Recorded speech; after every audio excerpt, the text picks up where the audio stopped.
De France, bonjour.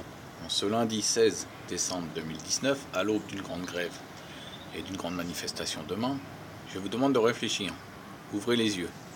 Certains vont vous trahir. Je vais vous donner des noms.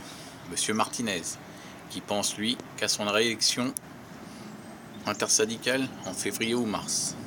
Il est sur un siège éjectable. Tout ce qu'il veut, c'est sauver son cul et son très très bon salaire. Ça a toujours été un fauchon.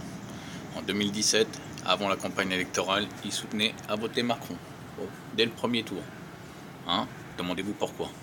Après, d'autres suivent. La CFDT a toujours été corrompue.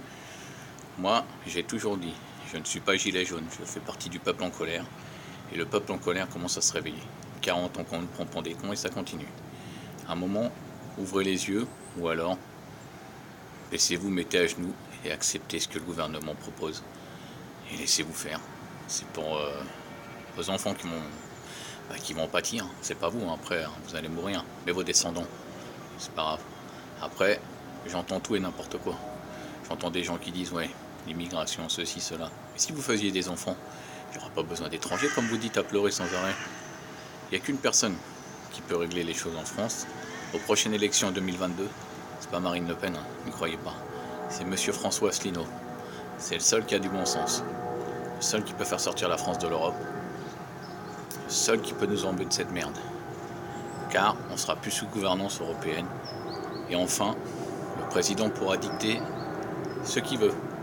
Et pas se plier aux lois de la Commission européenne qui le prennent juste pour un toutou, un pantin.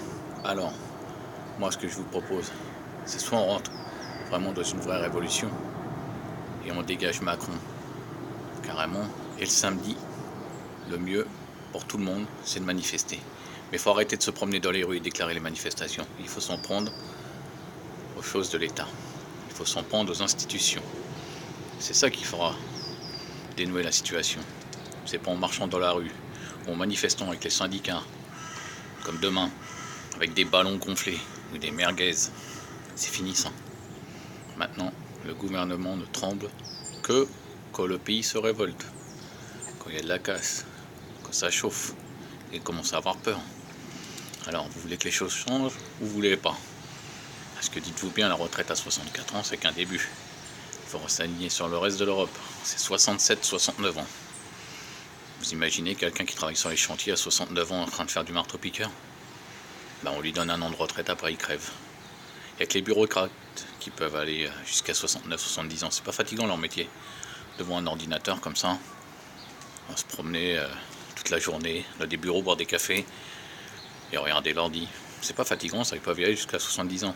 Mais un ouvrier, comme beaucoup de gens en France, ils peuvent pas y aller jusqu'à 70 ans. Eh ben non, un ouvrier à 58 ans, il est foutu. Il faut qu'il rentre se reposer. Il faut qu'il profite de sa retraite au moins 10 ans. Alors, est-ce que vous allez enfin avoir des couilles, peuple français, ou non? J'espère. Moi, je vous dis, faites attention aux syndicats. Faites attention à plein de choses. Le mieux, c'est de manifester le samedi et s'organiser. Et pas de manifester en déclarant cette manifestation. C'est en faisant des actions coup de poing un peu partout, à travers la France, et toucher les institutions de l'État. Peuple de France, à bientôt.